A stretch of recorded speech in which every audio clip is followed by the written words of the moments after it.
Balik lagi sama aku Dewi Rana, dan video kali ini kita akan ngebahas, jadi Canon baru ngeluarin sebuah kamera, ini sekelas info aja ya buat teman-teman ya, buat yang belum tahu. Jadi sini sini, ayo dah kita ngobrol. Jadi ini adalah sebuah cinema kamera yang dibikin untuk menjembatani di antara DSLR mirrorless ke cinema lainnya mereka.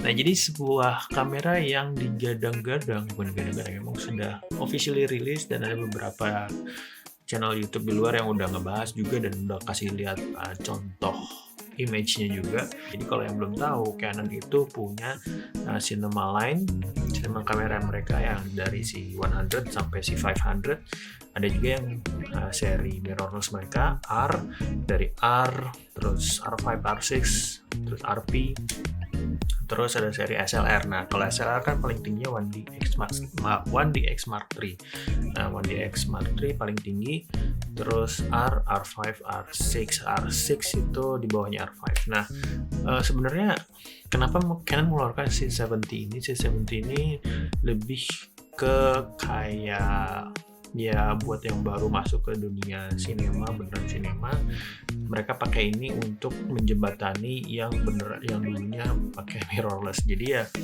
bentuknya unik, karena bentuknya tuh nggak kayak sinema kamera yang biasa mereka keluarkan yang gede-gede itu, karena si C70 ini punya flip out screen. Nah, flip out screen-nya itu built-in di bodinya, bukan nambah lagi. Kalau misalkan yang kayak si 300 atau si 200 itu semuanya ditambah di atasnya, di top handle-nya tuh bisa dikasih monitor. Sedangkan si 70 enggak. Nah, si 70 ini sendiri dan teknologinya sudah sangat diimprove banget sama Canon, walaupun sensor sinema kamera itu masih Super 35, artinya hampir ke arah di APS-C ya.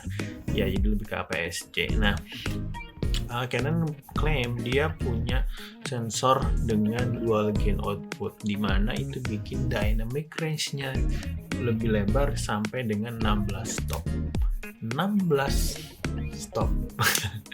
Dimana diklaim A7S3 aja tuh nggak nyampe 16 stop. Itu kalau kalian cek videonya Gerald Andan tuh udah pernah ngetes A7S3, itu pun dia punya kecurigaan si A7S3 punya dual native ISO di atas 12.800, tiba-tiba noise-nya jadi clean banget gitu, dan nggak tahu, katanya sih mungkin aja ada dual native ISO. Tapi di sini kalau untuk si 70 jelas dia pakai dual gain output, dan dual gain output itu yang bikin dynamic range-nya jauh lebih lebar lagi. C70 ini bentuknya jauh lebih compact dengan body yang jauh lebih kecil daripada si 100 ataupun si 200 series.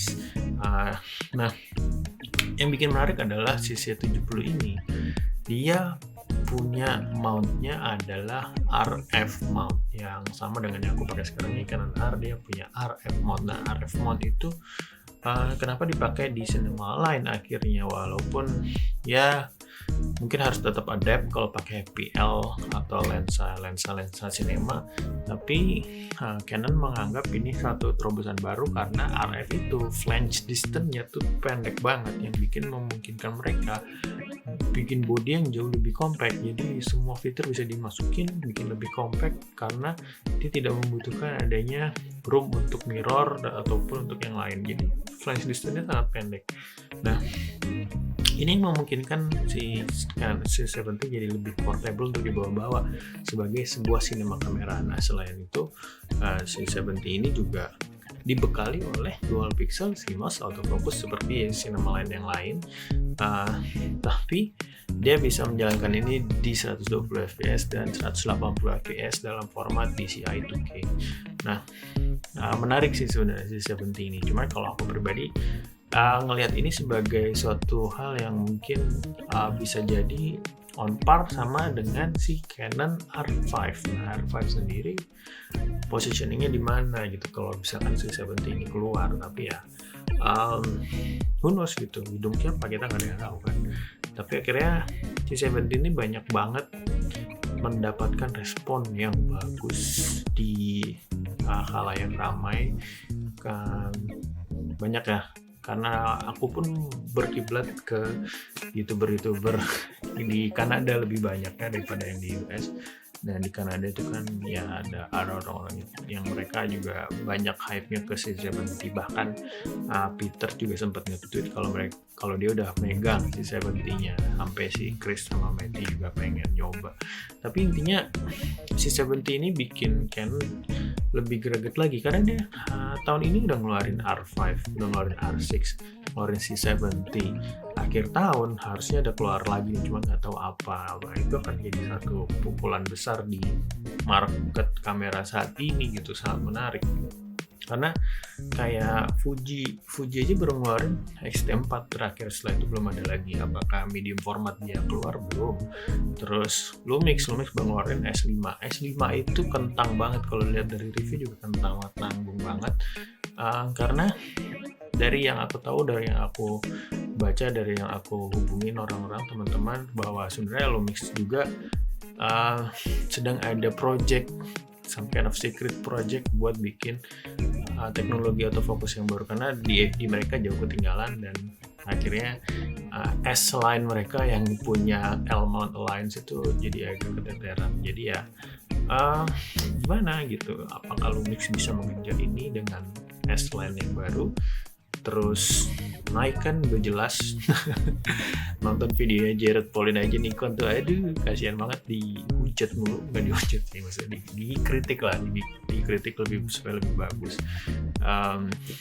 Terus apa lagi ya, Panasonic udah, Nikon udah, Fuji udah, Sony ya baru A7S3, belum ada ngeluarin yang baru lagi.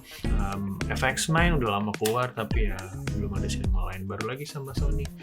Yang cuman Canon ini nih yang lagi gencar banget, nggak tahu kenapa nih. Nah jadi semoga jagat perkameraan duniawi ini jadi lebih rame dan ya dapat exposure masing-masing, dan juga bikin jadi ya sebenarnya kamera jadi lebih menarik lah, intinya sih kayak gitu. Karena dulu tuh bikin film tuh kayak jauh gitu dari kita, orang-orang awam, dari aku pribadi pun bikin film itu kayak sesuatu yang benar-benar ya jauh gitu. Tapi sekarang udah kayak hampir semua orang punya lighting sendiri nih, kayak sudah pakai lighting, terus kamera juga udah mulai accessible.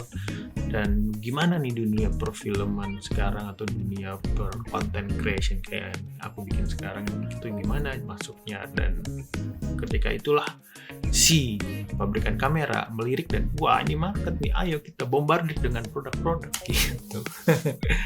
Ya oke, semoga info yang sampaikan dengan baik dan benar, ini cuma sekedar obrolan-obrolan santuy aja. Jadi kalau mau diskusi lebih banyak silahkan aja, bisa ke Instagram, mau DM aku silahkan, mau tulis di komen juga silahkan, bebas. Linknya di bawah. Oke, semoga sampaikan dengan baik dan benar. Terima kasih yang sudah menonton, sampai ketemu di video selanjutnya.